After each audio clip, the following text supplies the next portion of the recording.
সম্ভব করতে পারেন এমন যোগ্যতা কার হতে পারে? বলেন বলেন, কার হতে পারে? কেবল সরকার তারা সেটআপ দিয়েছে, সবে তারা তাদের পছন্দ মতো প্রহসনের নির্বাচন সম্পূর্ণ করে তারা ক্ষমতার মসনদে বসেছে, ভাবতেই পারে নাই এমনটা কিছু হবে। এটা একমাত্র করতে পারেন তিনি কে বলুন তো? আসতে পারেন তিনি কে বলুন তো? আল্লাহ। সেই মহান রবের শানে বলছি আলহামদুলিল্লাহ, চিৎকার মেরে বলছি আল্লাহুম্মা ইন্নী আসআলুকা আল হুদা ওয়াত তুকা ওয়াল আফাফা ওয়াল গিনা। সবাই একযোগে বলি আল্লাহুম্মা আইন্নি আলা যিকরিকা ওয়া শুকরিকা ওয়া হুসনি ইবাদাতিকা। আমরা আল্লাহ তাআলার শুকর আদায় করে নিলাম। আলোচনার সূচনায় কোরআনে কারীমের গুরুত্বপূর্ণ একটি সূরা, সূরাতুল আহজাব থেকে 45, 46, 47, 48 এই 4টি আয়াতে কারীমা আমি তেলাওয়াত করেছি। এই আয়াতগুলোকে সামনে রেখে সংক্ষিপ্তসারে, সংক্ষিপ্তভাবে কিছু কথা আমি বলতে চাচ্ছি। আল্লাহ পাক যেন আমাকে সেই কথাগুলো আমার মুখ থেকে বের করে দেন, যেই কথাগুলো এই মুহূর্তে মুসলিম উম্মার জন্য খুবই জরুরি। আল্লাহ কবুল করুন, জোরে বলি আল্লাহুম্মা আমিন। সম্মানিত হাজিরিন, সম্মানিত ভাই সব, আমরা যে কিতাবের আসরে বসেছি, যে গ্রন্থের আসরে আমরা বসে আছি, এর চাইতে মজবুত কোনো কিতাব, এর চাইতে শক্তিশালী কোনো কিতাব, পাওয়ারফুল কোনো কিতাব এই পৃথিবীতে দ্বিতীয়টা কি আছে? আসতে বলবেন না আছে? কেন পাওয়ারফুল বললাম? কোরআন শুধু গতানুগতিকভাবে শুধু ধর্মীয় গ্রন্থ নয়, এটি একটা আইনের কিতাব, আইন এবং প্রশাসনের এক চলন্ত বিশ্বকোষ। বলি আলহামদুলিল্লাহ। সম্মানিত উপস্থিতি, এই কিতাবটা এমন একটা কিতাব, আপনার প্রশ্ন জমা করে সব প্রশ্ন আপনি কোরআনকে করুন, আপনার প্রশ্ন ফুরিয়ে যাবে, কোরআন তার জবাব দেবে, তার কোনো ক্লান্তি আসবে না। জোরে বলে সুবহানাল্লাহ। আমার প্রশ্ন ফুরে যাবে, জবাব ফুরাবে না। কিয়ামত পর্যন্ত আল্লাহ তাআলা এই কিতাবকে আমার আপনার জন্য এমন ব্যালেন্স করেছেন, যার কোনো সংযোজন হবে না, সংকোচন হবে না, কোনো সংশোধনীরও প্রয়োজন হবে না। সেই লা শাক্কা ফীহ লা রাইবা ফীহ এমন একটি চ্যালেঞ্জপূর্ণ কিতাব থেকে আমি 4টা আয়াত আমি তেলাওয়াত করেছি, যা সম্পূর্ণ রাসূল কেন্দ্রিক, আমার নবী কেন্দ্রিক। এই আয়াতগুলো আল্লাহ পাক রাসূলকে উপহার দিয়েছেন এবং শুরু করেছেন ইয়া আইয়ুহান নবী দিয়ে। সম্মানিত ভাইয়েরা, এবং একবচন শব্দ প্রয়োগ করে শুধু রাসূল কি কথাগুলো বলা হচ্ছে। আসুন ধীরে ধীরে আয়াতের দিকে যাচ্ছি। এই পৃথিবীতে যত মানুষ এসেছে এবং আসবে, এর মধ্যে সবার সেরা, সর্বশ্রেষ্ঠ মানুষ তিনি আমার নবী মুহাম্মদুর রাসূলুল্লাহ। মুহাম্মদুর রাসূলুল্লাহ। সেই নবী বেঁচেছেন খুবই অল্প সময়, 63 বছর 9 ঘন্টা দুনিয়া থেকে বিদায় নিয়েছেন। তার গোটা জীবনটা ছিল বিফল না মহাসফল? বলেন, বিফল না মহাসফল? এই সফলতার পেছনে মূল যে কারণ ছিল, মূল কারণটা কি বলুন তো? আসতে বলবেন না, মূল কারণটা কি? সেই কিতাব তো এখন আর ওই কিতাব নাই নাকি? ওই কিতাবই আছে, আমাদের সামনেই আছে। আমরা যেটা নিয়ে বসে আছি এই কিতাব সেই কিতাবই, যে কিতাব দিয়ে রসুল হয়েছেন মহা সফল। কিন্তু দুঃখজনক হলো সত্য, আমার দেশের কিছু মুসলিম, আমার দেশের কিছু হাজি, আমার দেশের কিছু নামাজি, আমার দেশের কিছু দানবীর, আমার দেশের কিছু ইসলাম দরদি ব্যক্তি, তারা কোরআনকে মানতে চান শুধু ধর্মীয় কিতাব হিসাবে, কিন্তু কোরআন যে রাষ্ট্র চালাতে পারে, কোরআন দিয়ে যে সংসদ ভবন চলতে পারে, কোরআন দিয়ে যে সচিবালয় চলতে পারে, এটা তারা মানতে চান না। আছে না নাই? আসতে বলবেন না, আছে না নাই?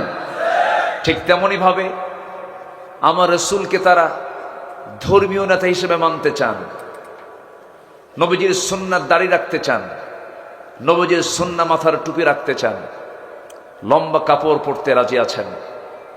এরপরে দুপুর পরে কাইলুলাকে তারা মানেন, ফলো করেন, মিষ্টি খাওয়ার সুন্নত মানেন, মেসোয়াক করার সুন্নত মানেন। কিন্তু রাসূল যে সফল একজন রাষ্ট্রনেতা, তিনি যে রাষ্ট্রের প্রধান দায়িত্ব পালন করেছেন, আমার রাসূল যে একজন বিচারপতি, তিনি যে একজন সফল বিচারক ছিলেন, রাসূলকে রাষ্ট্রনায়ক হিসাবে মানতে চান না। এরকম কিছু মহল, এমন কিছু মুসলিম নামধারী কিছু মানুষ আমার দেশে আছে না নাই? আসতে বলবেন না, আছে না নাই? রাসূলকে এক জায়গায় মানলাম, কোরআনকে এক জায়গায় মানলাম, আরেক জায়গায় মানলাম না। আমি আমার ভাষায় বলছি না, কোরআনের ভাষায় বলছি, তারাই হচ্ছে ভণ্ড, তারাই হচ্ছে প্রতারক। ঠিক কিনা? তারাই ভণ্ড। তাহলে এই শ্রেণীর লোক তো আমার দেশে মনে হয় নাই। আসতে বলবেন না, আছে না নাই? আচ্ছা, সম্মানিত ভাইয়েরা, মুখে দাড়ি, মাথার চুলটাও সাদা, দাড়িটাও সাদা, এত সুন্দর সুরত, এত সুন্দর চেহারা, দেখে মনে হয় জিব্রাইল আকাশ থেকে নেমেছেন। সবাই জানেন, ভার্চুয়াল অনলাইনে সবাই দেখেছেন, এমন একজন সুন্দর চেহারার অধিকারী লজ্জায় মাথা নিচু হয়ে যায়, যিনি এদেশের একজন শীর্ষস্থানীয় ধনী, পালানোর জন্য চেষ্টা করলেন। আল্লাহ রাব্বুল আলামিন রাসূলের পরিচয় দিতে নিয়ে সুন্দর করে, সুন্দর সম্বোধন শব্দ প্রয়োগ করে বলছেন, ইয়া আইয়ুহান নাবিয়্যু ইন্না আরসালনাকা শাহিদাও ওয়া মুবাশশিরাও ওয়া নাযীরাও وداعيا إلى الله بإذنه وسراجا منيرا وبشر المؤمنين بأن لهم من الله فضلا كبيرا ولا تطع الكافرين والمنافقين ودع أذاهم وتوكل على الله وكفى بالله وكيلا জোরে বলুন আল্লাহু আকবার, আরো জোরে বলুন আল্লাহু আকবার। আমার বন্ধুগণ, আল্লাহ তাআলা তার নবীকে এত সম্মান দিয়েছেন, আমার রাসূলকে এত মর্যাদা দিয়েছেন, যে কোরআন যে ব্যক্তির উপরে নাজিল হলো, সেই মহান ব্যক্তিকে আল্লাহ তাআলা নিজে কখনো নাম ধরে ডাক দেন নাই, সম্বোধন সূচক শব্দ প্রয়োগ করেছেন। সরাসরি নাম ধরে ডাকলেও এতে আল্লাহর কোনো আসে যায় না। যেমন করে ডাক দিয়েছেন, ইয়া আদামুসকুন আনতা ওয়া যাওজুকাল জান্নাহ ওয়া মা তিলকা বিয়ামিনিকা ইয়া মূসা ইয়া ইয়াহইয়া খুযিল কিতাবা বিকুওয়া। আল্লাহ রাব্বুল আলামিন আরো নবীকে নাম ধরেই ডাক দিয়েছেন, কিন্তু আমার নবীর নামটা নিলেও সম্মান সূচক, গুণবাচক শব্দ সাথে সাথে লাগায়া দিয়েছেন। মুহাম্মাদুর রাসূলুল্লাহ ওয়াল্লাযীনা মাআহু আশিদ্দাউ আলাল কুফফারি রুহামাউ বাইনাহুম। আরেক জায়গায় বলছেন ইয়া আইয়ুহার রাসূল বাল্লিগ মা উনজিলা ইলাইক। আরেক জায়গায় বলছেন ইয়া আইয়ুহাল মুসাম্মিলু কুমিল লাইলা ইল্লা কালিলা। আরেক জায়গায় বলছেন ইয়া আইয়ুহাল মুদ্দাসসির কুম ফাআনযির ওয়া রাব্বাকা ফাকাব্বির ওয়া সিয়াবাকা ফাতাহহির ওয়ার রুজজা ফাহজুর। জোরে বলুন আল্লাহু আকবার। আমার আল্লাহ তাআলা আমার নবীকে কি সম্মানটাই দিয়েছেন, গোটা কোরআন কোথাও খুঁজে পাবেন না ইয়া মুহাম্মদ বলে একটাবার ডাক দিয়েছেন।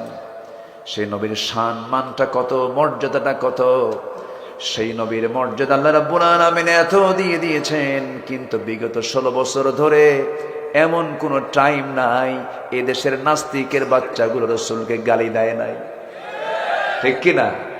গালি দিয়েছে না? গালি দিয়েছে, তাদের প্রমোশন হয়েছে। যে সমস্ত নাস্তিকরা আল্লাহর বিরুদ্ধে, নবীর বিরুদ্ধে কথা বলেছে, ওদেরকে প্রমোশন দেওয়া হয়েছে। বিগত 16 বছর ক্ষমতার মসনদে যারা ছিল তারা চেয়েছিল এই জমিন থেকে ইসলামকে নিশ্চিহ্ন করা যায় কেমনে। ইসলামী আন্দোলনের প্রথম সারির নেতৃবৃন্দকে তারা অন্যায়ভাবে গ্রেফতার করে, অমানবিকভাবে জেলে পুরে, জুলুম করে, নির্যাতন করে, বিভিন্নভাবে ফাঁসিতে ঝুলিয়ে, বিষ প্রয়োগ করে হসপিটালে নিয়ে শহীদ করে দেওয়া হয়েছে। সম্মানিত বন্ধুগণ, ওরা ভেবেছিল মনে হয় এরকম আচরণ করলে ইসলাম নিভে যাবে। ইসলাম কারো বাবার না, ইসলাম কার? আসতে বলবেন না, ইসলামটা কার? আল্লাহর ইসলাম। ইন্নাদ-দীনা ইনদাল্লাহিল ইসলাম। ইসলাম কারো বাবার নয়। আমার দেশে তো বাবার রাজনীতি করে অনেকে। কারো বাবার দেশ, কারো স্বামীর দেশ। কেউ স্বামী নিয়ে ব্যস্ত, কেউ বাবা নিয়ে ব্যস্ত। কারো স্বামীর দেশ, কারো বাবার দেশ, মাঝখান দিয়ে আমরা শেষ। আমরা কারো বাবার রাজনীতি বিশ্বাস করি না, আমরা কোন স্বামীর রাজনীতি বিশ্বাস করি না। আমরা বিশ্বাস করি কোরআন দিয়ে আমরা রাজনীতি করতে চাই, ঠিক কিনা? ইসলামের রাজনীতি আছে না নাই? আসতে বলবেন না, আছে না নাই? আমি মনে করি প্রযুক্তির কল্যাণে অনলাইন আমার আলোচনা চলে যাবে। এই দেশের সমস্ত ইমাম খতিবদেরকে এই বিষয়ে আমি একটু নির্দেশনা দিতে চাচ্ছি। আমার এই নগণ্য এলেম কালাম তেমন নেই, যতটুকু বুঝতে পেরেছি আমি 4.5 লক্ষ মসজিদকে এখন বড় কার্যালয় মনে করতে হবে। জুমার খুতবায় প্রকৃত হক কথা, বস্তুনিষ্ঠ কথা মুসল্লির সামনে উপস্থাপন করতে হবে। ইসলামের সবচাইতে বড় কার্যালয় হলো সব মসজিদগুলো। মসজিদগুলোকে আবাদ করতে হবে। হক কথা বলার জন্য চুল পরিমাণ পিছপা হওয়া যাবে না, নচেত মুনাফিকের কাতারে যেতে হবে। সম্মানিত ভাইরা, মসজিদ কমিটিও তারা দখল করেছিল। ওরা যায় নাই কোথায়? ওরা দালালি করে নাই কোথায়? ওরা ফকিরের কাছ থেকেও সাদাবাজি করত। কি করে নাই তারা? এমন সংসার রেখে গেছে 18 লক্ষ কোটি টাকা দেশের ঋণ। সেই ঋণের জর্জরিত সেই সংসার থেকে ওরাই নিজেরা আবার 11 লক্ষ কোটি টাকা দেশ থেকে পাচার করেছে। দেশপ্রেম ওদের মুখে মানায় না। ওরাই হচ্ছে দেশের সবচাইতে বড় শত্রু, বড় শত্রু, বড় শত্রু। সম্মানিত ভাইয়েরা, সম্মানিত বন্ধুগণ, উঠতে একটু দেরি হয়ে গেছে, আমি বুঝতেছি আপনাদের কষ্ট হচ্ছে। অসুবিধা নাই তো? আমাকে সময় দিচ্ছেন তো? খুব বেশি সময় আমি নেব না, অল্প সময়ের মধ্যে আমি শেষ করার চেষ্টা করছি। জোরে বলি ইনশাআল্লাহ। সম্মানিত ভাইয়েরা, সম্মানিত বন্ধুগণ, এই দেশের কোনো কিছুর অভাব নেই। এই দেশে এমন কিছু নাই যা বাদ পড়েছে। প্রাকৃতিক খনিজ সম্পদে, প্রাকৃতিক সম্পদে ভরপুর হচ্ছে আমার দেশ। বলি আলহামদুলিল্লাহ। আমি গত বছর কাতার গিয়েছিলাম। সেখানে একটা গাছ, একটা সবুজ গাছ, সবুজ দেখার জন্য একটা গাছের পেছনে লক্ষ লক্ষ কোটি কোটি টাকা তারা খরচ করে। একটা গাছ তারা তাজা রাখতে পারে না, গাছ নাই। মিডল ইস্টের যে দেশগুলোকে আমরা দেখি ধনকূপ বলি, আমরা ধনী রাষ্ট্র বলি, আল্লাহ তাদেরকে একটু ঢেলে দিয়েছেন, তেল দিয়েছেন। তেল ছাড়া প্রাকৃতিক সম্পদ আমার দেশে যা আছে পৃথিবীর অনেক দেশেই তা নাই। বলি আলহামদুলিল্লাহ। যেন নববধূর মতো সাজানো এক সুন্দর একটি প্রাকৃতিক নৈসর্গিক সৌন্দর্যের এক বিশাল সৌন্দর্যের এক অপরূপ লীলাভূমি হচ্ছে আমার দেশ, সোনার বাংলাদেশ। বলি আলহামদুলিল্লাহ। বান্দরবান গেলে মনে হয় শুধু পাহাড় আর পাহাড়। আবার দেশের উত্তরাঞ্চলে যখন চলে যাবেন তখন মনে হয় দেশে কোনো পাহাড়ই নাই। আবার যখন সামুদ্রিক এরিয়াতে যাবেন শুধু সমুদ্র আর সমুদ্র। আবার বরিশালের দিকে যখন যাবেন শুধু ধান, নদী, খাল, এই তিনে বরিশাল। টেকনাফ থেকে তেতুলিয়া, রূপসা থেকে পাথরিয়া, সুন্দরবন থেকে বান্দরবন, প্রতিটি জায়গা, প্রতিটি ইঞ্চি ইঞ্চি মাটিতে আল্লাহ তাআলা রহমত আর বরকত দিয়ে ভরপুর করে রেখে দিয়েছেন। সব ছিল, সবই আছে, শুধুমাত্র একটা জিনিস নাই। আমার কাছে খুবই ক্রাইসিস মনে হয়, সেটা হলো সঠিক নেতৃত্বের দারুণ সংকট আমার দেশে। আসতে কোন কেন? জোরে বলুন ঠিক কিনা? দেশের স্বাধীনতার আজ 53-54 বছর চলে। অনেকেই ক্ষমতায় গিয়েছেন, ক্ষমতার স্বাদ তারা নিয়েছেন। যত বৈদেশিক সাহায্য এসেছে এ পর্যন্ত তার 75% টাকা সব নেতাদের পকেটে চলে গেছে। জনগণ মাহরুম হয়েছে, জনগণ পায়নি। কিন্তু এই দেশে এমন কিছু দলও আছে যারা এই দেশে তাদের বাবার, তাদের স্বামীর কোনো আদর্শকে তারা প্রতিষ্ঠা করতে চায় না। তারা চায় আমার নবীজির আদর্শ প্রতিষ্ঠা করতে, তারা চায় আল্লাহর আইন প্রতিষ্ঠা করতে। এমন একটা মহল, এমন একটা টিম, এমন একটা গোষ্ঠী আমার দেশে আছে না নাই? আসতে বলবেন না, আছে না নাই? আচ্ছা, আমি লক্ষ্য করছি 2-1 করে লোক উঠতেছেন। আমি কি শেষ করে দেব? ওঠেন কেন? মাহফিল এটা ট্র্যাডিশনালি অন্য জনসভার মতো জনসভা নয়, এটি একটি ইবাদতের জায়গা। বলি আলহামদুলিল্লাহ। এটি কিসের জায়গা বলেন তো? ইবাদতের জায়গা। আপনি যদি বিনা কারণে উঠে যান আর ফেরেশতা যদি এটাকে মার্কিং করে এবং শৃঙ্খলা ভঙ্গের আওতায় যদি নিয়ে আসে, আর যদি মামলা হয়, জামিন হবে না কিন্তু। আসতে ঠিক কোন কেন? আরো জোরে বলেন। তাহলে মামলা খাবেন? তাহলে একটু বসেন। কোরআন তো, কোরআন নিয়ে আমরা বসেছি। বলি আলহামদুলিল্লাহ। সম্মানিত ভাইয়েরা, এখন প্রশ্ন হলো, এই দেশে আবার ইসলামী দল একটা দুইটা না, মোটামুটি 51টা। কয়টা বলেন তো? 51টা। অনেক দল, এক ব্যক্তি এক দল, এরকমও আছে। আছে না নাই? সাইনবোর্ড আছে, ব্যানার আছে, কিন্তু লোক নাই। এরকম দলও আছে না নাই? এর মধ্যে কোন দলটা উত্তম, কোন ইসলামী দলটা উত্তম, এমন প্রশ্ন সবার ভিতরে কিন্তু উকি মারে, মাঝে মাঝে উকি মারতেই পারে। আমি এটার জবাব একটু দিয়ে দিচ্ছি। কোন এক মনীষী বলেছেন, বাতিল শক্তির বন্দুকের নল যে ইসলামী দলের দিকে তাক করানো থাকে সেটাই হচ্ছে প্রকৃত হক ইসলামী দল। কথা ক্লিয়ার? আসতে কয় কথা ক্লিয়ার? বুঝতে কি আর বাকি আছে? কোন অসুবিধা আছে? বিগত 16 বছর অনেক টুপিওয়ালা, দাড়িওয়ালা, বুখারীর উস্তাজ, অনেক বড় বড় মাদ্রাসার মুহতামিম, অনেক বড় বড় ইসলামী দলের নেতা, বিগত 16 বছর তারা সরকারের সর্বোচ্চ সুযোগ সুবিধা গ্রহণ করেছেন এবং গণজাগরণ মঞ্চে গিয়ে এমন একটা আলেম বলেছেন যে আমি আমার জীবনের শ্রেষ্ঠ কাজ করতে পেরেছি আজকের গণজাগরণ মঞ্চে আসতে পেরে। সম্মানিত বন্ধুগণ, ওয়াল কাযিমিনাল গায়জ ওয়াল আফিনা আনিন নাস, আমরা ক্রোধকে সংবরণ করা বুঝি। তওবা করুন, নচেত জাতি আপনাদেরকে ক্ষমা করবে না। ঠিক কি না?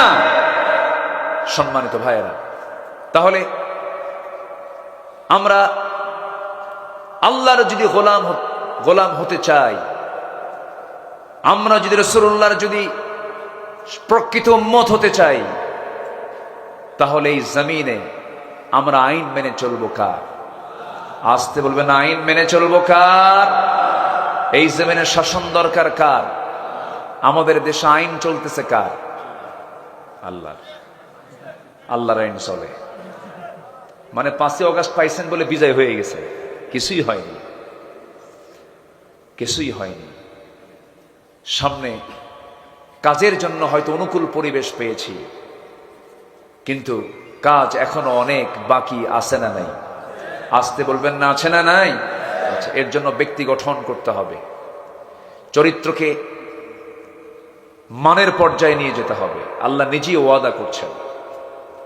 একটু কান লাগিয়ে শুনুন, মহান রব্বুল আলামিন বলেন, ওয়া'আদাল্লাহুল্লাযীনা আমানু মিনকুম ওয়া আমিলুস সালিহাতি লা ইস্তাখলিফান্নাহুম ফিল আরদ। আল্লাহ ওয়াদা করছেন, তোমরা যদি ঈমান ভালো করে আনতে পারো, আমলে সালেহ যদি করতে পারো, লা ইস্তাখলিফান্নাহুম ফিল আরদ। লামে তাকিদ, নুনে তাকিদ প্রয়োগ করে বলা হলো, অবশ্য আমি তার হাতে খেলাফতি আমি আল্লাহ নিজে দিয়ে দেব।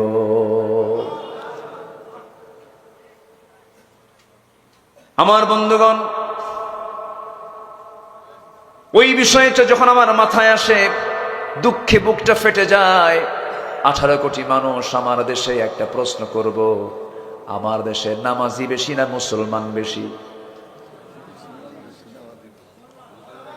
প্রশ্ন কিন্তু খুব ক্রিটিক্যাল। এই যে আঙ্কেল মুরব্বী বললে তো বিপদ, এখন তো যে কোনো কথা এবার ভাইরাল হয়ে যায়। জি, একটু বসেন, একটু বসুন। আমার দেশে নামাজি বেশি না মুসলমান বেশি? হ্যাঁ বলেন তো, কি হওয়া দরকার? কি হওয়া দরকার?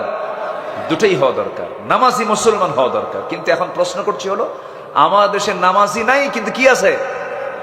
মুসলমান আছে, বিড়ি খায় আর চার আড্ডা দেয়। আমি যে মুসলিম, আমি যে দায়িত্বশীল, আমার যে দায়িত্ব আছে, আমার যে কর্ম আছে, আল্লাহ পাক আমাকে যে দায়িত্ব দিয়েছেন, এই বোধ শক্তিটুকুও নাই। মাত্র 5% মুসলমান আমার দেশে নামাজ পড়ে। একটা আদর্শ গ্রামের বৈশিষ্ট্য কি? সেই গ্রামের মসজিদ জোহর, আসর, মাগরিবে যত মুসল্লি হবে, তার চাইতে বেশি মুসল্লি হবে হলো ফজর এবং এশার নামাজে। সেই গ্রামকে আমরা গড়তে পেরেছি? আসতে বলে, গড়তে পেরেছি? ফজরের সময় মোটে 3 জন মুসল্লি, একটি ইমাম, আরেকজন মুয়াজ্জিন, আরেকজন খাদেম। চাকরি না থাকলে ওটাও থাকতো না। কিন্তু মসজিদ এখন কাঁচা না পাকা? মসজিদ এখন কাঁচা না পাকা? পাকা মসজিদ। ইমানটা কাঁচা। আর আমার রাসূলের মসজিদ ছিল কি? কাঁচা। ইমানটা ছিল পাকা। আমার রাসূলের মসজিদে কোনো মাইক ছিল, কিন্তু বেলাল আযান দিয়েছেন, আরশ আজিম ছুঁয়ে গেছে। জোরে কেন আল্লাহু আকবার। আমার বন্ধুগণ, এই জন্য সমস্ত চরিত্রকে বাদ দিতে হবে, সব আদর্শকে বাদ দিতে হবে।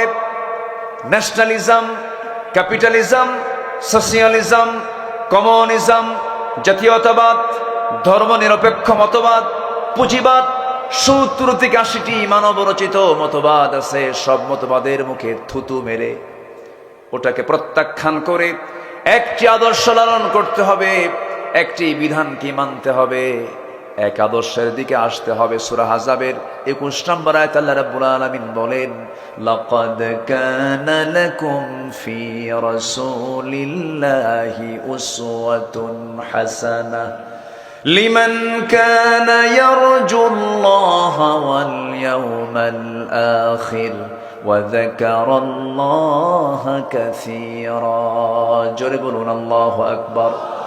তোমাদের জন্য উত্তম আদর্শের বাস্তব নমুনা অন্য কেউ নন, শুধুমাত্র আমি তোমাদের জন্য একজনকে বাছাই করে দিয়েছি, তিনি হচ্ছেন মুহাম্মদ সাল্লাল্লাহু আলাইহি ওয়াসাল্লাম।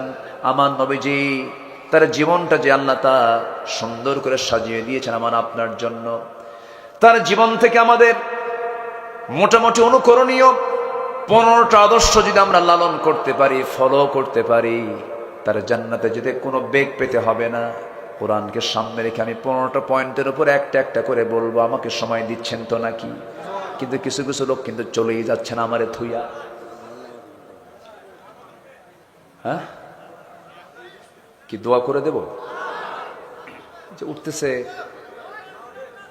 আসেন তো, যে উঠতে নেবে তারে ধরবেন জোর করে।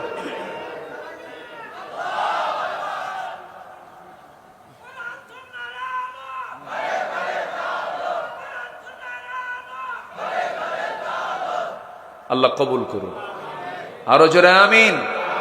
শুধু ঘরে না, ঘরে বাইরেও। কোরআন সুন্নাহর আলো ঘরে বাইরে জ্বালো, সব জায়গায় জ্বালাতে হবে। প্রত্যেকটা জায়গায় কোরআনের আলোর দরকার আছে না নাই? সন্ত্রাসী চাঁদাবাজি কিন্তু এখনো চলছে, এখনো কিন্তু একটা মহল তার বিভিন্ন অসামাজিক কাজে লিপ্ত হয়ে আছে। আমাদের পাহারা দিতে হবে, আমাদেরকে সজাগ থাকতে হবে, কোনো চাঁদাবাজি যেন কেউ না করতে পারে। আছে না নাই? আছে, একটু বুঝে নেন। সম্মানিত ভাইয়েরা, আমি কেবল একটা পয়েন্টের দিকে যাচ্ছি। আমার রাসূলের জীবন থেকে আমাদের জন্য 15টা অনুকরণীয় আদর্শ আছে। কোরআনকে সামনে রেখে আমি কথা বলতে চাচ্ছি। একটাও কি বলেছি আমি? নুরু ওয়াজ কি শুরু না শেষ? বলেন, শেষ না শুরু? শুরু। একটু মনোযোগ দিতে হবে, বসতে হবে। আপনার ওঠার কারণে যদি মাহফিল যদি ক্ষতিগ্রস্ত হয়, এটা বড় ঝুঁকির বিষয়। কিন্তু কেউ উঠবেন না, প্রত্যেকেই দায়িত্বের জায়গায় সচেতন হয়ে আমরা শেষ মোনাজাত পর্যন্ত থাকবো। জোরে বলি ইনশাআল্লাহ। টাইম সিলেকশনে একটু মানে এলোমেলো হয়ে গেছে, একটু আগে আসতে পারলে ভালো হতো। কিন্তু বলেছি মাদ্রাসার মাহফিল, একটু ধৈর্য ধরি, আমি একটু ধৈর্য ধরি আমরা। জোরে বলি ইনশাআল্লাহ। আমার রাসূলের অনুকরণে 1 নম্বর আদর্শ হলো, ইয়া আইয়ুহান নাবিয়্যু ইন্না আরসালনাকা শাহিদান ওয়া মুবাশশিরান ওয়া নাযীরান ওয়া দাঈয়ান ইলাল্লাহ। রাসূল দাওয়াত দিয়েছেন কার পথে? আসতে বলবেন না, কার পথে? আরো জোরে, কার পথে? আমরাও দাওয়াত দেব কার পথে? এদেশে দাওয়াত কিন্তু সবাই দেয়, সব দলই দেয়, দেয় না? এদেশে বিএনপি আছে, এদেশে বিএনপির সাথে আরো দল আছে। আরেকটা দলের নাম নেবই না মুখে, তারা তো নাই। নাম নেব আর কেমন? তারা কি আছে? ওরা বলে আমরা রাজাকার। এদেশের কোন রাজাকার পাকিস্তান যায় নাই, ভারতীয় রাজাকাররা সব ভারতে গিয়ে জমা হয়েছে। সম্মানিত ভাইয়েরা, কত কি বলেছে তারা, কিছু হইলেই এটা ট্যাগ লাগায় দিত। স্বামী স্ত্রীর মধ্যে দ্বন্দ্ব, কি এখানেও জামাতের নাশকতা আছে? কি করেনি ওরা? বলে ষড়যন্ত্র আছে জামাত ইসলামের। প্রত্যেকটা জায়গায় শুধু জামাত শিবির, জামাত শিবির, জামাত শিবির। বাস নাম নিতে নিতে আল্লাহ তাআলা এমন একটা পর্যায়ে, এমন একটি লেভেলে এই দলকে নিয়ে এসেছে, এদেশের মানুষ এখন সত্যকে বোঝা শুরু করেছে, ঠিক কি না বলেন? সম্মানিত ভাইয়েরা, সম্মানিত বন্ধুগণ, আলেমরা নাকি পালায়। কোথায়? আলেমরা তো পালায় নাই। আলেমরা ছিল, আছে, থাকবে তারা, যদি কোরআনের আদর্শ নিয়ে তারা যদি চলে, ঠিক কিনা বলেন? আলেমরা পালায়, আস্তে আলেমরা পালায়। 2009 সাল আমার জীবনের প্রথম হজের সফর, সেই বছরে আল্লামা সাইদ রাহিমাহুল্লাহর জীবনের শেষ হজের সফর। উনি রয়্যাল গেস্ট হয়ে হজে গেলেন। ওনার বড় ছেলে, মেজর ছেলে শামীম বিন সাইদি হাফিজাহুল্লাহ, একসঙ্গে আমরা মিনায় ছিলাম। তো সেই সময় আল্লামা সাইদিকে বলা হলো, মুহতারাম, দেশে ট্রাইব্যুনাল গঠন হচ্ছে, মামলা প্রস্তুত হচ্ছে, মনে হয় আপনার এই দেশে থেকে যাওয়াই ভালো হবে, আপনার না যাওয়াটাই মনে হয় উত্তম মনে হচ্ছে। উনি একখান মুস্কি হাসি মেরে বললেন, আমার দেশ, আমার জনগণ, আমার দলের কর্মী মানবতর জীবন যাপন করবে, জেল খাটবে, আর আমি বিদেশে আরামে বসে থাকব? এই কথা বলি মুস্কি একখান হাসি মেরে, না, সাইদির চরিত্র এমন হওয়া উচিত নয়, আমি দেশের মাটিতেই চলে যাব। উনি এসেছেন, জেলে ঢুকেছেন, তার শেষ বক্তব্য ছিল কান্না না হাসি। তিনি কথা বলেননি, কিন্তু তার শেষ ভাষা ছিল কি? বলেন, শেষ ভাষা ছিল কি? তিনি কি অসন্তুষ্ট ছিলেন জেলখানায় থেকে? না। চোর অসন্তুষ্ট হয়, ডাকাত অসন্তুষ্ট হয়, সন্ত্রাস অসন্তুষ্ট হয়, আল্লাহর যারা পছন্দের গোলাম, জেলখানা তাদের প্রিয় জায়গা। আল্লাহু আকবার বলেন। সম্মানিত ভাইয়েরা, সর্বশেষ 14 অগাস্টে, 13 অগাস্ট কাশিমপুর জেলখানা থেকে তাকে ধরে এনেই বলবো, চিকিৎসার নাম করে তাকে হসপিটালে রেখে, না তার নিজ পরিবার পরিজনের সঙ্গে সাক্ষাতের কোনো সুযোগ না দিয়ে, সম্পূর্ণ ষড়যন্ত্র করে একটা সুস্থ মানুষকে, নিরোগ মানুষকে পয়জনিং করে হত্যা করা হয়েছে, ঠিক কিনা? হত্যা করা হয়েছে। তাফসীর মাহফিলের এই প্ল্যাটফর্ম থেকে আমি সুস্পষ্ট ভাষায় জানিয়ে দিতে চাই, যেই মেডিকেল টিম তার চিকিৎসার দায়িত্ব গ্রহণ করেছিল, অবিলম্বে তাদেরকে গ্রেফতার করে চূড়ান্ত শাস্তি দেওয়া হোক। এ মতের পক্ষে রাজি আছেন কারা কারা? হাত উঁচু করে দেখান মুসলমান।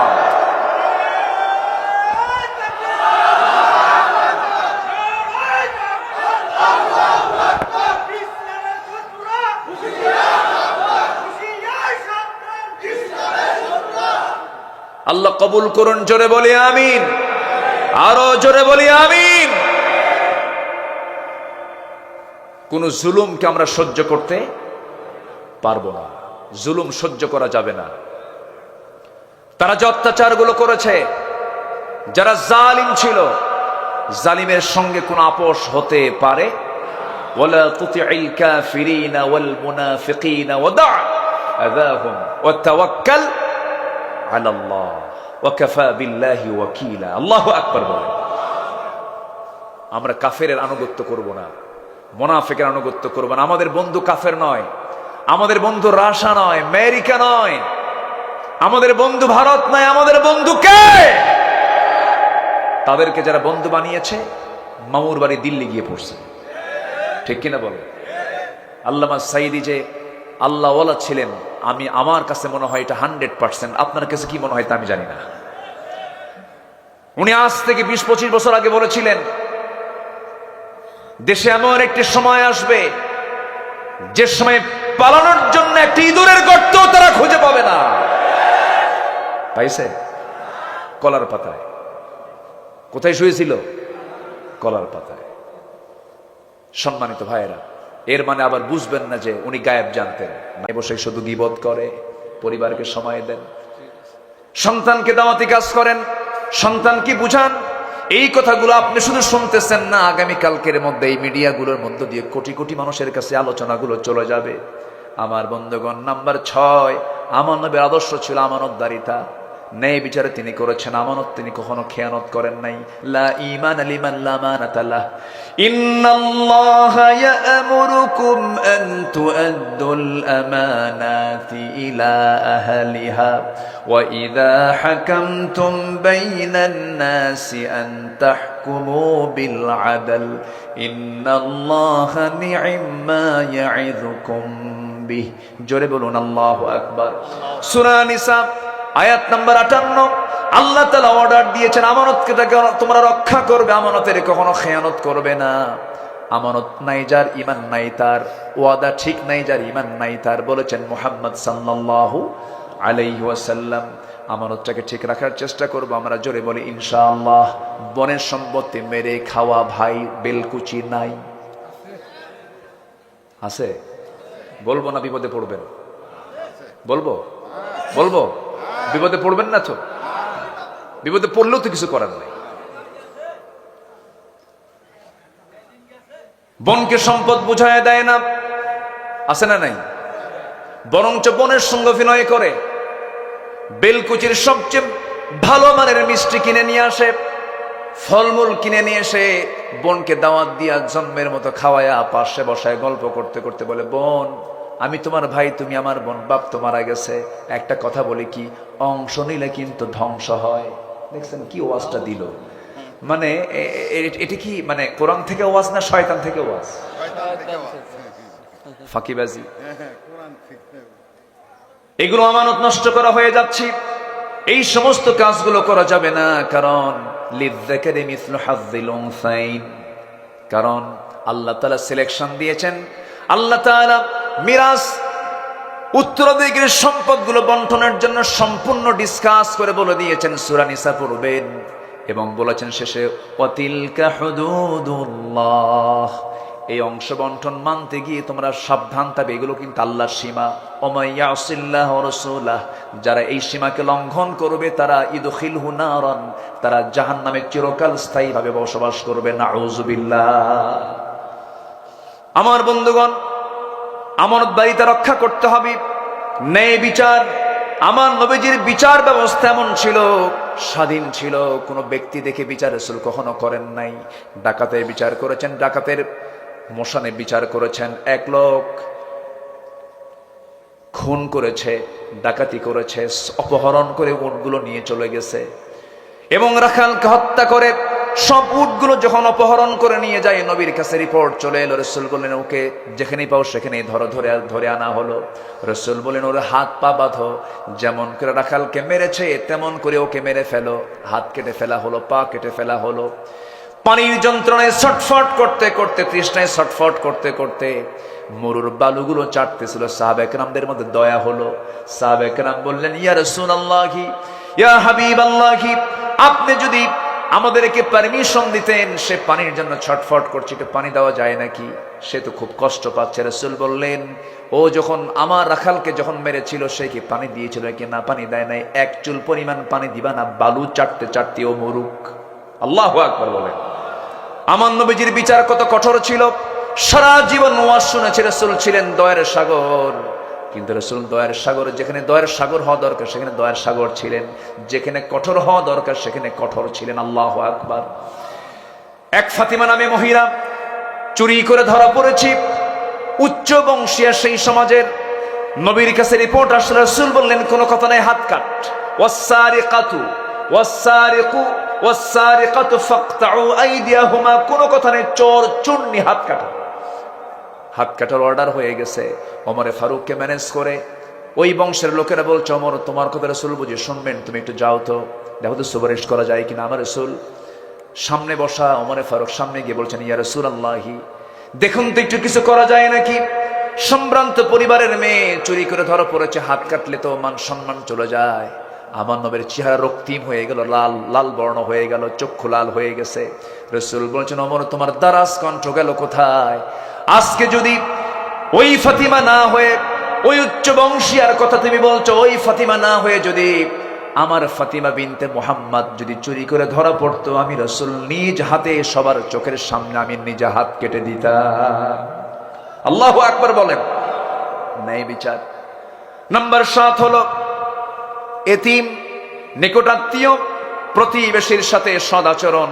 দেখবেন সমাজে কিছু লোক আছে নিজের ভাইয়ের সঙ্গে সম্পর্ক নাই, ধর্ম ভাই বানায়, নিজের বাবার সঙ্গে সম্পর্ক নেই, ধর্ম বাপ বানায়। আছে নাকি বলতে?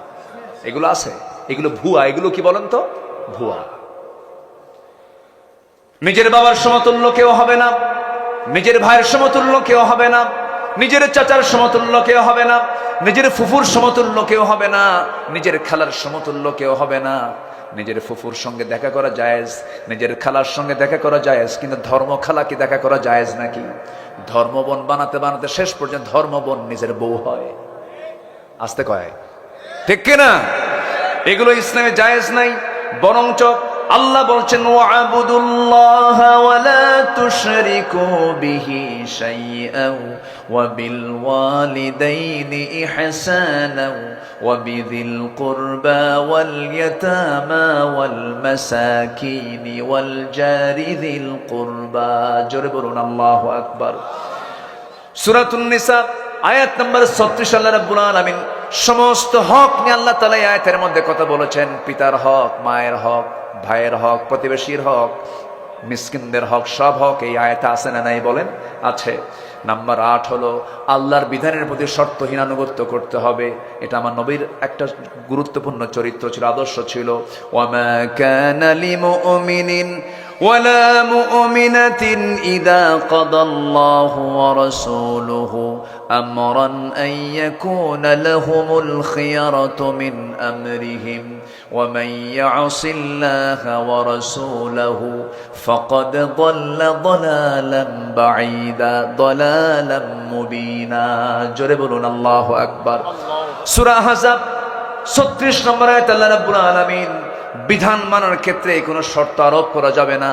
বিধান মানতে হবে একমাত্র কার? আসতে বলবেন না কার? আরো জোরে বলেন কার?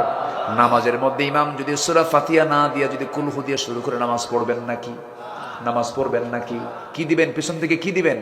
লোকমা দিয়ে বলবেন হুজুর সোজা হও, আইন লঙ্ঘন করো কেন? শুধু একটা আয়াতের হেরফের করার কারণে যদি আপনি লোকমা দিয়ে ফেলেন, সেই লোকমা যদি ইমাম না মানে আপনি শেষে কি করবেন? ইবনে হাজার আসকালানী বলেছেন ওই ইমামের পিছনে, ও স্বৈরাচারের পিছনে যে মুসল্লি থাকবে তার দায়িত্ব হলো ঘাটটা ধরে ওই মটকায় দিয়ে ইমামকে মসজিদ থেকে ঘাট ধাক্কা দিয়ে বের করে দেওয়া। ঠিক সমাজের যারা নেতাগুলো, যে নেতাগুলো আল্লাহর আইন ছাড়া অন্য কোন আইন দিয়ে সমাজ চালাতে চায়, তাদেরকেও ঘাট ধাক্কা দিয়ে বের করে দেওয়া দরকার। বিধান চলবে কার? বিধান চলবে কার? নাম্বার 9, আল্লাহর জন্য দ্বীনের কাজে কঠিন পরিস্থিতিতে সবর ধরতে হবে। ফাসবির আলা মা ইয়াকুলুন ওয়াসাব্বিহ বিহামদি রাব্বিকা ক্বাবলা তুলুইশ শামসি ওয়া ক্বাবলা গুরুবিহা। জোরে বলুন আল্লাহু আকবার। নাম্বার 11 হলো ঈমানের পথে অবিচল থাকতে হবে। ভেঙ্গে পড়া যাবে না, দুমড়ে যাওয়া যাবে না, মুসরে যাওয়া যাবে না, থমকে দাঁড়ানো যাবে না।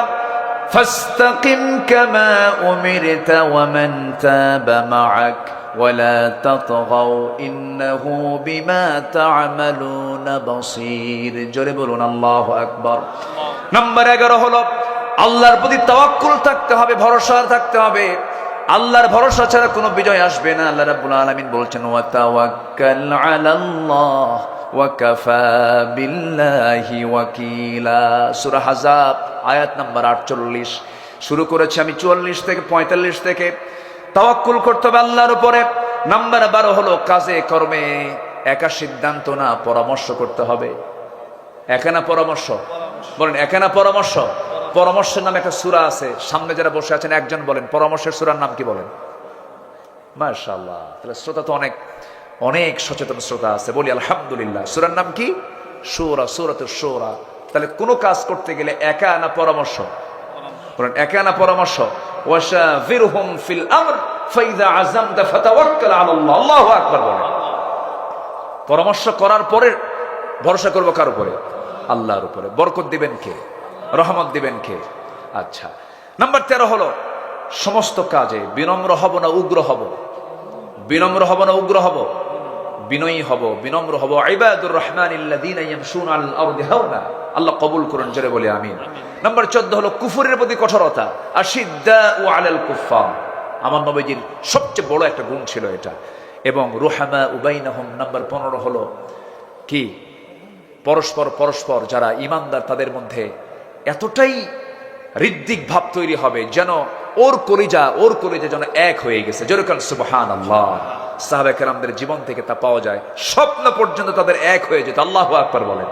আমার নবীর ইন্তেকাল হয়েছে, দ্বিতীয় খলিফার খেলাফত চলছে, সাইয়েদনা আলী ঘুমের ভিতরে ঘুম পাচ্ছেন, স্বপ্নের মধ্যে দেখছেন আমার নবীজি তার দরজায় হাজির হয়ে গেছে। জোরে বলে সুবহানাল্লাহ। নবীকে যে দেখে স্বপ্নে, সে কি মিথ্যা দেখে না সত্য দেখে? সত্য দেখে, হাদিসে তাই এসেছে। তো উনি স্বপ্নের মধ্যে রাসূলকে দেখতে পেলেন। হাতে ছিল একটা টোপলা, সেখান থেকে ছিল কিছু খেজুর। একটা খেজুর নিয়ে 3 আঙ্গুলে তুলে শিওরে বসে বলছেন, আলী তোমাকে দেখতে আসলাম, একটু মুখটা ফাঁকা করো। মুখ ফাঁকা করলেন, একটা খেজুর মুখের মধ্যে উঠায়া দিচ্ছেন। মুহাম্মদ সাল্লাল্লাহু আলাইহি ওয়াসাল্লাম মুখে খেজুর নেওয়া মাত্রই খাওয়া শুরু করেছেন। ঘুম ভেঙে গেছে, তাহাজ্জুদের সময় হয়ে গেছে, চোখের পানি আটকাতে পারলেন না, তাহাজ্জুদে দাঁড়ায় গেলেন, নামাজ পড়লেন। কিন্তু তিনি ঘুম থেকে উঠেই তিনি লক্ষ্য করে দেখলেন তার জিহ্বার ভিতরে তাজা খেজুরের স্বাদ ফুটে উঠেছে। নামাজ শেষ করে আবার ফজর পড়ার জন্য মসজিদে গেলেন। নামাজ পড়াচ্ছেন বেতনভুক্ত কোনো ইমাম নয়, নামাজ পড়াচ্ছেন অর্ধদিনের শাসনকর্তা ওমর ফারুক রাদিয়াল্লাহু তাআলা আনহু। এখান থেকে একটা বিষয় স্পষ্ট হলো, বাইতুল মুকাররমের খতিবকে আমরা দেখতে চাই বেতনভুক্ত না, বঙ্গভবনের মানুষ। কাকে দেখতে চাই আমরা? বঙ্গভবনের বাসিন্দা যে হবে সে বাইতুল মুকাররমের ইমাম হবে। জোরে বলি ইনশাআল্লাহ, আরো জোরে বলি ইনশাআল্লাহ। সাইয়েদনা ওমর ফারুকের জীবন থেকে তাই শিক্ষা পাই, নবীর জীবন থেকে তাই শিক্ষা পাই, যিনি হবেন ইমাম তিনি হবেন রাষ্ট্রনেতা, ঠিক কিনা? আমরা এমন খতিব পাইছিলাম 5ই আগস্টের পরের দিন থেকে নিখোঁজ খতিব। কি নিখোঁজ খতিব নাই, কই গেছে নাই 2 সপ্তাহ পরে আবার দখল করতে আসছে। 2 সপ্তাহ পরে দখল করতে আসে জুতার বাড়ি শুরু হয়েছে, জুতা ফিকে শুরু হয়েছে মসজিদের মধ্যে। পরে সাংবাদিক সম্মেলন করে এই কি বলে শামসুল হক ফরিদপুরি মরহুম মকবুর, তার সন্তান সাংবাদিক সম্মেলন করে বলতেছে, প্রিয় দেশবাসী, আমি খুব ধন্য, আমি অল্পের জন্য রক্ষা পেয়ে গেছি, কোনো জুতা আমার গায়ে লাগে নাই। কি কথা কি বুঝতেছে না? এই হচ্ছে অবস্থা। তো আমরা ইমাম দেখতে চাই বেতনভুক্ত, জাতীয় মসজিদ ইমাম আমরা দেখতে চাই বেতনভুক্ত না রাষ্ট্রপ্রধান? বলেন। এমন চিত্র বাংলাদেশে চিত্রায়িত হোক, সবাই কি চান? আল্লাহ কবুল করুন, জোরে বলি আমিন। ওমর ফারুকের পেছনে জায়গা পান নাই, প্রথম কাতারে জায়গা নাই, দ্বিতীয় কাতারে জায়গা নাই, তৃতীয় কাতারে ঠিক মিডিল পয়েন্টে সাইয়েদনা আলী পরামর্শ সভার সদস্য কিন্তু তিনি জায়গা পেলেন, ওখানে নামাজে দাঁড়ায় গেলেন। এখন তো মসজিদের প্রথম কাতারের 3-4টা জায়নামাজ পাড়াই থাকে, মানে ওদের জায়গা দখল আছে না নাই বলেন তো? আছে। তাহলে মানে জমিও দখল, মসজিদের নামাজের জায়গাও দখল। তিনি তৃতীয় কাতারে বসে গেছে। তৃতীয় কাতারে নামাজে দাঁড়ায়া নামাজ শেষ হয়ে গেল। ইতিমধ্যে খলিফা ওমর ফারুক লক্ষ্য করে দেখেন কে যেন এক টোপলা খেজুর হাদিয়া দিয়ে গেছে, কাউকে দায়িত্ব দিলেন না। আল আযকারু বা'দাস সালাহ, নামাজের পরে কিছু জিকির আজকার আছে, এটাও তিনি শর্ট করে ফেললেন। টোপলা হাতের মধ্যে নিয়ে প্রথম কাতারের সবাইকে হাতে 2, 3, 4টা করে খেজুর দিয়ে যান। দ্বিতীয় কাতারে তাই করলেন। তৃতীয় কাতারে গিয়া সাইয়েদনা আলীর আগের জনকেও তিনি 2-3টা করে খেজুর হাতের মধ্যে দিয়েছেন। কিন্তু আলীর কাছে গিয়ে বলছেন, আলী মুখটা ফাঁকা করো। তিনি মুখটা ফাঁকা করলেন। ফাঁকা করার সঙ্গে সঙ্গে অনেকগুলো খেজুর থেকে 3 আঙ্গুলে একটা খেজুর তুলে নিয়ে বলছেন, আলী মুখটা ফাঁকা করো। এই বলে তার মুখের মধ্যে একটা খেজুর বিসমিল্লাহ বলে ঢুকায়া দিলেন। এরপর আলী বলছেন, ভাই রে, সবাইকে দিলেন 2-3টা করে খেজুর হাতে হাতে, আমাকে মাত্র আরো খেজুর থাকার পরও একটা খেজুর আমার মুখে উঠায় দিলেন কেন? ওমর ফারুক হাওমাও করে কান্না করতে করতে বলছেন, আলী গত রাত্রে রাসূল যদি তোমাকে একটার বেশি 2টি খেজুর খাওয়ায় দিতেন, আমি ওমরও তোমাকে তাই খাওয়ায়া দিতাম। মানে একই স্বপ্ন দেখেছেন দুজন একসাথে, যেরকম সুবহানাল্লাহ। রুহামা বাইনাহুম, এই মুহাব্বতের দরকার আছে না নাই? এই মুহাব্বত যত গাঢ় হবে দিন কায়েমের পথ তত প্রশস্ত হয়ে যাবে। আল্লাহ কবুল করুন, আল্লাহ কবুল করুন, আল্লাহ কবুল করুন। অনেক রাত হয়েছে, আমি আর কথা বাড়াবো না। অনেকে চলে গেছেন, আমি মনক্ষুণ্ণ হইনি, কারণ অনেক রাত, কালকে অফিস আছে, অনেকের কাজ আছে। আমি খুবই খুশি হয়েছি আমার গোছালো অপূর্ণাঙ্গ কথাগুলো এমন একজন ব্যক্তি আমার বাম পাশে বসে কথাগুলো শুনছেন, তার কথাই আমি মন্ত্রমুগ্ধের মতো শুনি। তার এক একটা লাইন মনে হয় কবিতার ছন্দ দিয়ে ভরপুর। এত সুন্দর কথা, এত সুন্দর আল্লাহ তাআলা তাকে বাকশক্তি দান করেছেন। আল্লাহ তুমি তার সকল কথা, সকল কর্মে তুমি বারাকা দিয়ে দাও। জোরে বলি আল্লাহুম্মা আমিন।